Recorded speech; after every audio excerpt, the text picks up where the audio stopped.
It is a Mid-South Sunday where it actually feels like fall. Glad you're with us today as we take these next 30 minutes to give you the real story behind the big stories. Before I introduce my distinguished panel, we have some topics to get to, and if you like politics and speculation about politics, you're going to like today's show. First, in the county mayor's race, City Councilman Worth Morgan makes his run to challenge incumbent Lee Harris official. Has that announcement frozen out other Republicans who might be thinking of getting in? And what about the other big countywide contest for district attorney? Is Amy Wyrick in any danger? Next, we'll talk about the politics of landing the Ford electric truck and battery manufacturing plants known as Blue Oval City. Next week, there's a special session of the legislature to approve the $500 million in tax incentives given the company to bring the plant here. And what do electric trucks have to do with COVID-19? We're going to tell you that. Finally, the posturing surrounding three other elected offices. Congressman Steve Cohen defending his right not to retire again, while at the same time making an important endorsement in Tennessee governor's race, and potential candidates for Memphis mayor also starting to surface. So a lot to get to, and we will after I bring in my panel. Otis Sanford is ABC24's political analyst and commentator. Sam Hardiman covers politics, among other topics, for the Commercial Appeal. And among the many things Reverend Ken Whalum has been blessed with, it's having an opinion. So we'll look forward to getting his take on everything as well. We'll start with talk about the county mayor's race first, fellas. Lee Harris, as I mentioned, is the incumbent, and usually incumbents have a lot easier getting reelected at that point. And even though there has been some controversy surrounding how the whole vaccine fiasco was handled months ago, it's getting further and further in the background now. Against that backdrop, Worth Morgan, the city councilman, has announced that he's going to give it a try and has filed the paperwork to do so. Otis, he did it in a non-conventional way. He issued a news release. There wasn't a campaign video, nothing.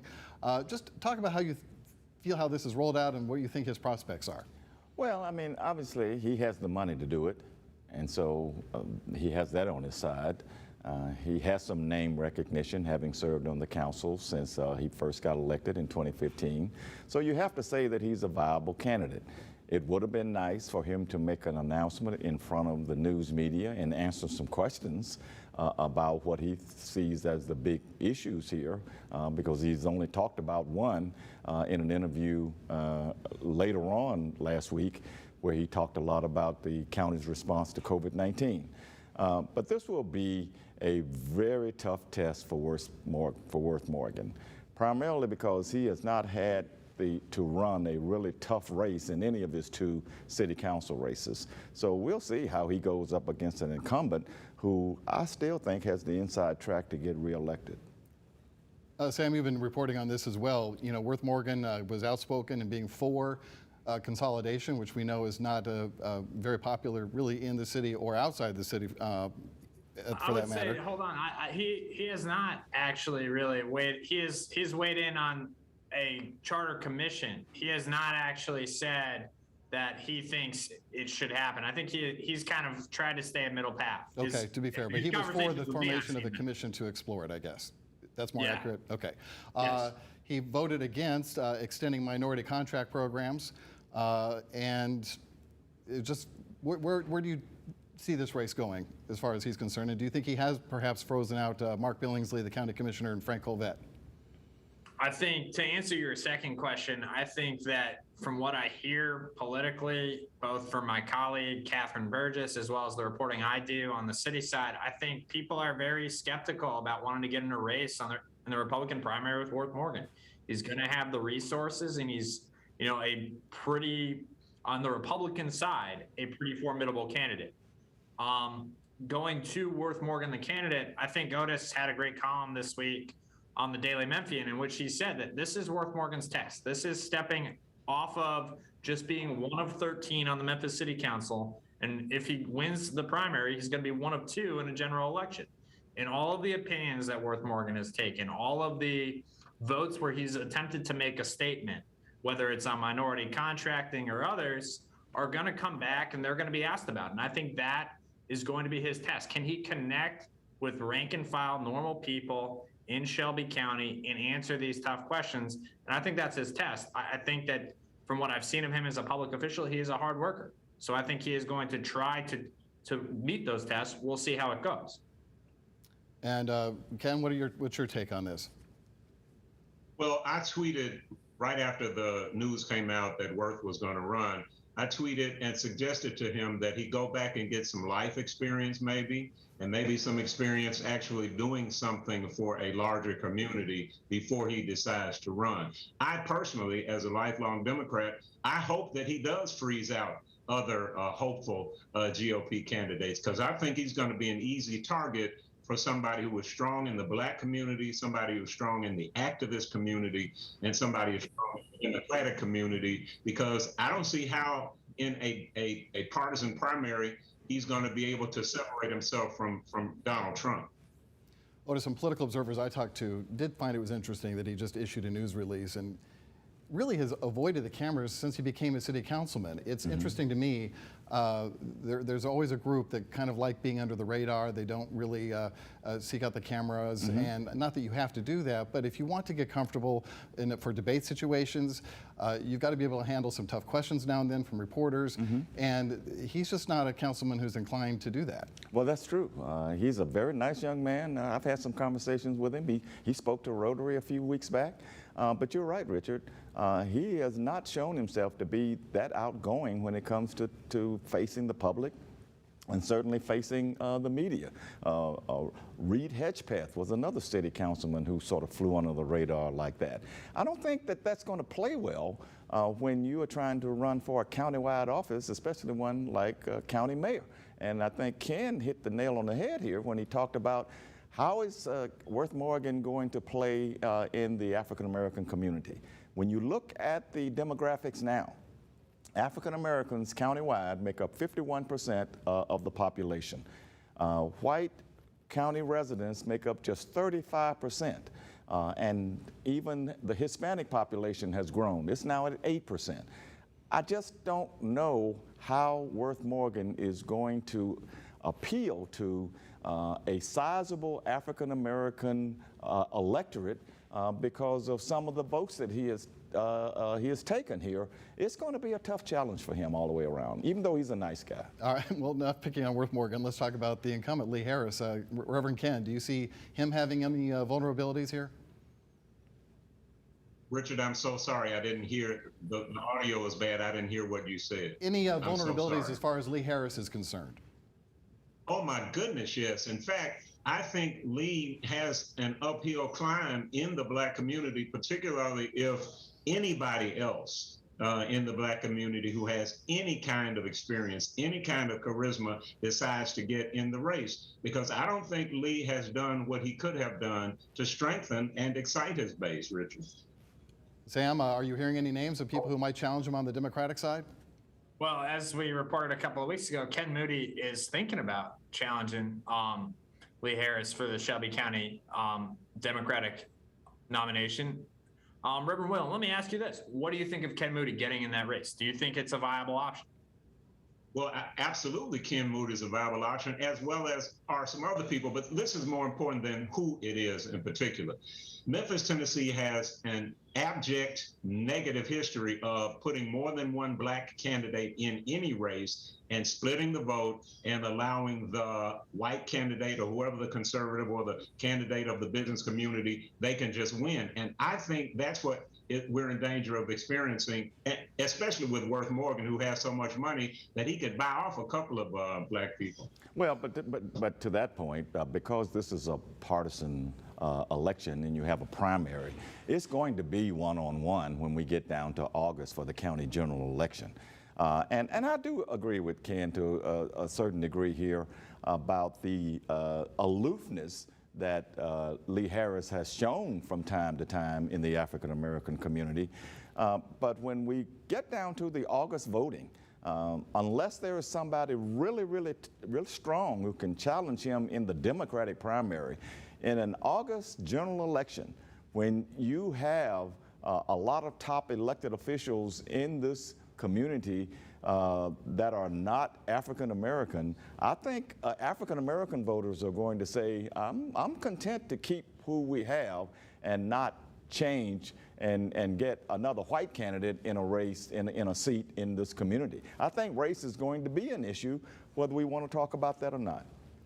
Well, let's look at the Amy Wyrick race for DA. She's been in that office a good long time. That term is a long term, 8 years. And, you know, I think maybe we in the media like to think that she's in trouble because of some decisions she made over those 8 years. But, you know, the black community really likes her tough stance on crime. That really resonates with a lot of voters. You agree, Otis? Yeah, I do. I mean, people try to target Amy Wyrick all the time. There are a lot of political operatives in the community who saying we're going after her this time. The problem is, Linda Harris, as accomplished as she is, she has no name recognition right now in the community now, and I don't know if she has the money to build that name recognition in time. So it's going to be tough for anybody, I think, to beat Amy Wyrick because of her stance on crime. Your take really quick, Reverend Ken, on the DA's race. Richard, I'm hearing the name of a young woman who was one of Katrina Robinson's council representatives in this the court case she just went through. Her name is Janika White. She's a young black woman with some experience, a lot of experience in the legal community. I'm hearing that she's interested in running. And at Otis's point, they may not have enough money to mount a serious challenge, but they might, depending upon the national support they can get, which I'm also hearing that there are some people on the national level who are willing to bring some money to a race in Shelby County for that position. All right, Sam, I'll let you have the final word. I think it's really early on the DA's race. I think we need to see, as Reverend Whalum was pointing out, what the Democratic primary looks like. And then, do voters really care that much about the DA's race to really dig into it and say they want to make a change? I'm pretty skeptical that we're going to see much more than some apathy there. Okay. Very good. We're going to take a break. What's the slogan for Ford? Have you driven a Ford lately? Chances are there's going to be a lot more Fords driving around at least West Tennessee in the months and years to come, given the big news that's happened with that, with the Ford plant coming to town, and the big vote that's going to be taking place this week, a special session of the state legislature. We'll delve into that right after this.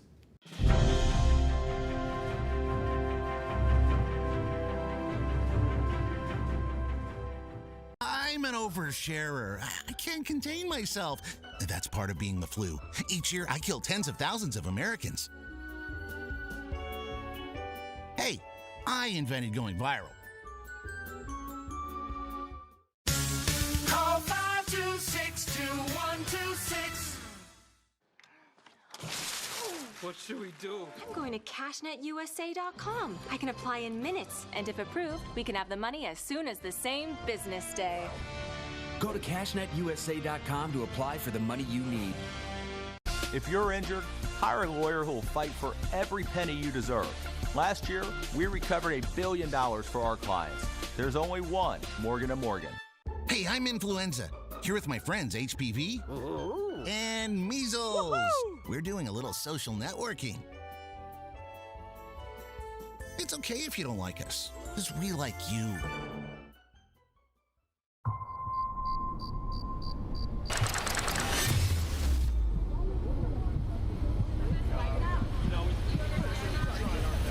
Wait! What year is it? It's 2021.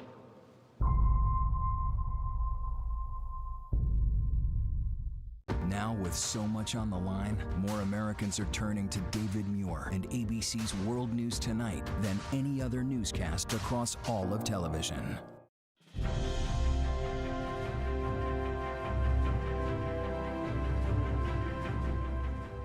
For people in Tennessee who love politics, there's a publication called the Tennessee Journal. And this week's edition is out, and the headline on it reads, with the big picture of the mega site there, Ford incentive deal gets scant attention amid furor over COVID-19 mandates. The Ford incentive deal should be getting some attention because there's a lot of money at stake, $500 million in incentives. Sam, you've been covering this and following it. First of all, why don't you just talk about that $500 million package? What do we know? What do we still need to find out as taxpayers about what's in that big package? We understand that Ford has pretty much said that the $500 million in a special session were things that needed to happen for Blue Oval City to happen. What we don't know is how does that money get allocated? The governor is setting forth a new authority that's going to control the mega site. Is that authority the one that will be dispersing that cash after it's appropriated?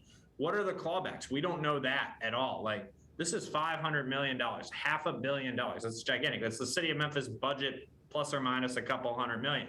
So what happens, what needs to happen for Ford to get this money? And what control over this money does the taxpayer have once it's been allocated? I think those are the things we really need to understand. I would expect that this would pass, and hopefully the legislation, which will be revealed this week because it's got to be, is going to clear all that up. Otis, I'm told things are really moving quickly behind the scenes, that Ford is getting close to signing some agreements with folks that will help, spread the name throughout this community, let the community know that they're very ready to become a good corporate citizen here. The Ford Foundation and other things like that, again, proving if this all happens, and we think it will, what a big deal it's going to be for not just Hardiman County, but all of West Tennessee, including Memphis. Absolutely, and a lot of people in Memphis and Shelby County are really, really thrilled and anticipating what's to come from this. There's going to be a lot of ancillary things that are going to be beneficial for Memphis and Shelby County as Ford continues its push to get the site built. But Sam makes some good points here about the details in this $500 million incentive package. And I'm also hearing, and I think it was reported probably by the Tennessean, that the legislature is also going to consider whether to have some exclusions to the state's open records law, whereby we won't know some of the details because they will be excluded from public scrutiny as a result of this. I'm not in favor of that at all, especially as a person who sits on the board of the Tennessee Coalition for Open Government. We need to know what this $500 million is being used for. So that's a concern for me. But it's not enough of a concern to say, come on forward, because we really need this for economic development all throughout West Tennessee. Reverend Whalum, do you have any concerns about the incentive package at this point? Well, absolutely. I'm a perennial incentive package opponent, depending upon who's getting the incentives. But I like to present another perspective that is really not talked about in cases like this, and that is that the mega site didn't just drop out of the sky. It was a result of years and years of property acquisition. Our church owned nearly 100 acres that we sold to become a part of this mega site. And there, in Tennessee and other southern states, a lot of this happens because Black landowners, Black property owners who own acres and acres of property decide to sell that property in return for the money, in return for the recognition, in return for other incentives. And I think it's high time that we gave those kinds of people, the sellers, a lot of attention and credit for this. That's an excellent point. Yeah, it is. I don't want to give too much attention to this guy, but Representative Bruce Griffey, a Republican of Paris, there's been a lot of lawmakers from East Tennessee who say, well, if we're going to do this special session for West Tennessee, then would somebody, we, gosh darn it, need to have a special session on COVID-19 mandates, because we're tired of those. And he actually used the phrase medical Nazis to describe people who support a business's right to mandate vaccines. This just rubs you all kinds of wrong directions. Otis? Yeah, it really does. And if this guy's first name was Ken Griffey or Ken Griffey Jr., I would have said he had been hit too many times in the head with a baseball, because this is just asinine comments here from this guy. Yes, they may or may not have a special session here to deal with the issue of COVID and trying to keep businesses from having vaccine mandates. I don't think they should, but they're trying.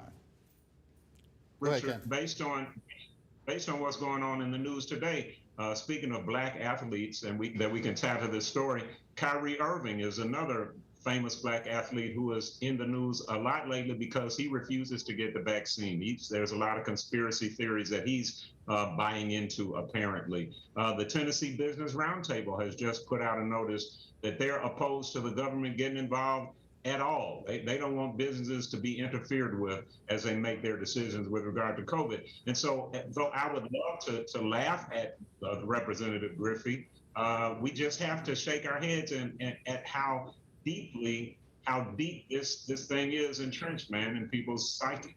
And Sam, you and I were talking about this earlier, if they would just look at the numbers, these mandates and everything else are working.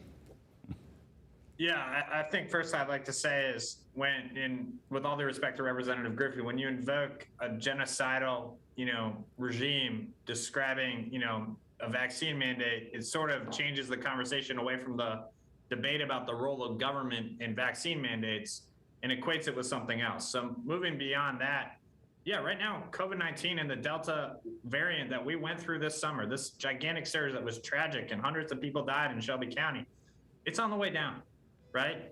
The things are getting better. And so while there's this furor over to do something about regulations related to COVID, the question is are they necessary at this time as cases get lower and lower in Tennessee and Shelby County?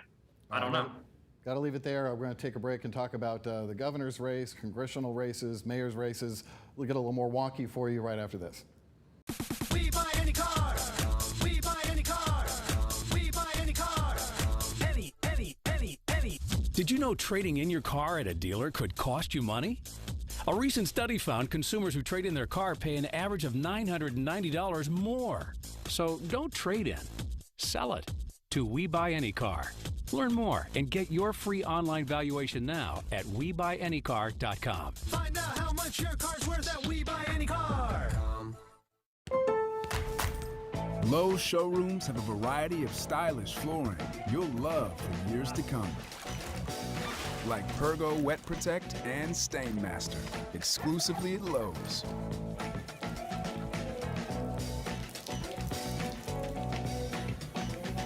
Your life might change, but your flooring can last a lifetime. Order now. Get your flooring installed with help from Lowe's. Home to any budget, home to any possibility. I was on my motorcycle and a car turned in front of me. Severed tendons in my hand. I broke my right shoulder, had reconstructive surgery. I'm attorney Corey B. Trotz. At Team NST, we're serious about getting you paid big money. NST is a local firm and they have a great reputation, so they were my first call. Call us at 683-7000. NST got me a big settlement and it was more money than I expected. Real clients with real results. That's NST strong. Go 683-7000.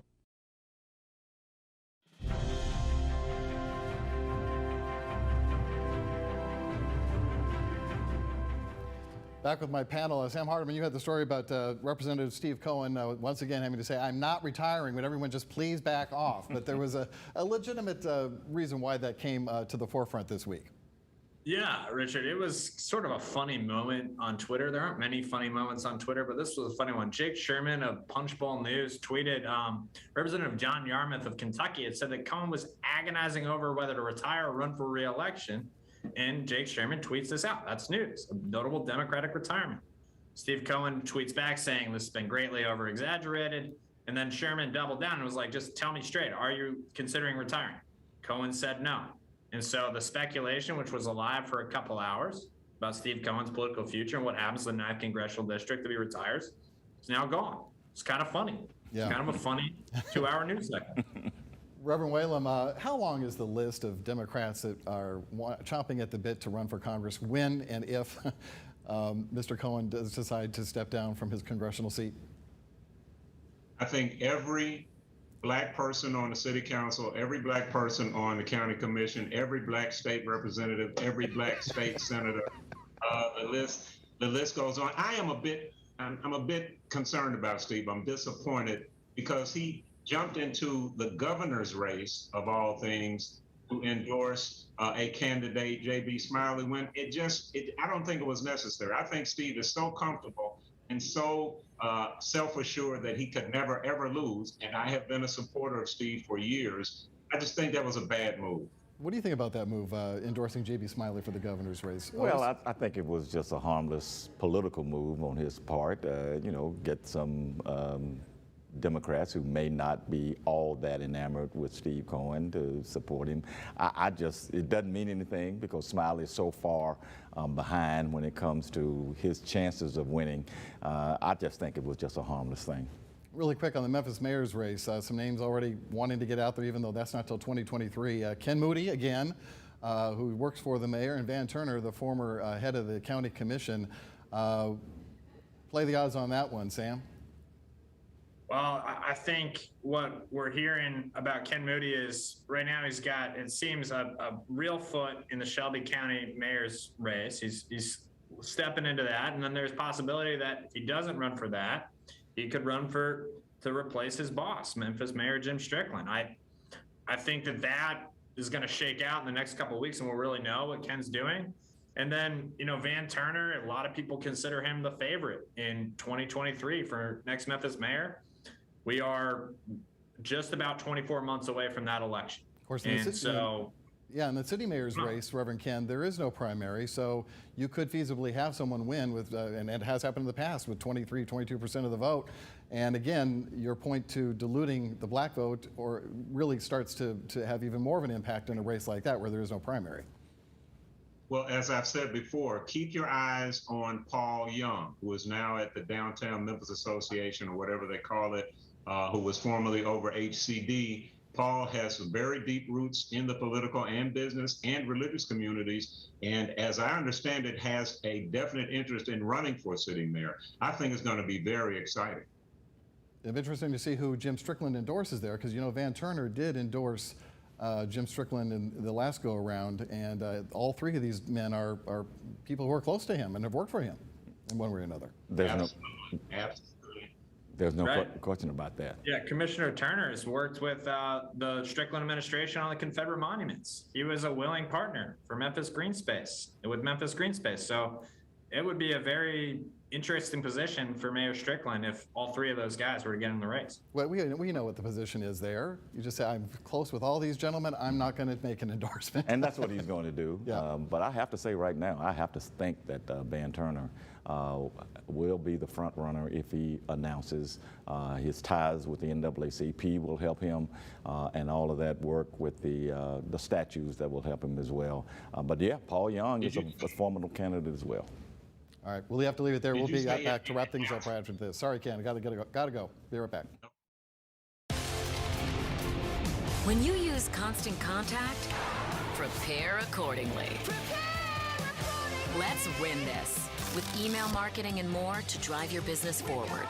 Constant Contact. Try it free today. Need cash? TitleMax offers 2 ways to get it. Get cash using your car title. Go to TitleMax.com, enter the car year, make, model. See how much you can get. TitleMax also offers an unsecured loan. No title required. Check out TitleMax.com when you need more cash. Check out TitleMax.com and shop us for rates. Get up to $2,500 without a car title, or up to $6,500 using your car title. And you'll say, I got my title back with TitleMax. Get your title back with TitleMax. We need some help. I know. I'm going to CashNetUSA.com, and if approved, we can have the money in our account as soon as the same business day. Go to CashNetUSA.com to apply for the money you need. Haunted Memphis. We'd heard tales about a little girl that had been seen in the theater. The creepy moment our camera captured that can't be explained. Tuesday on ABC24 News at 6 a.m. I'm looking for my soulmate, my best friend. We found something that was actually really alarming. The situation is deeper than what's being told. To weigh in on today's show, the email is rransom@abc24.com, rransom@abc24.com. My thanks to my panel and my thanks to you at home. We'll see you next week for ABC24 This Week.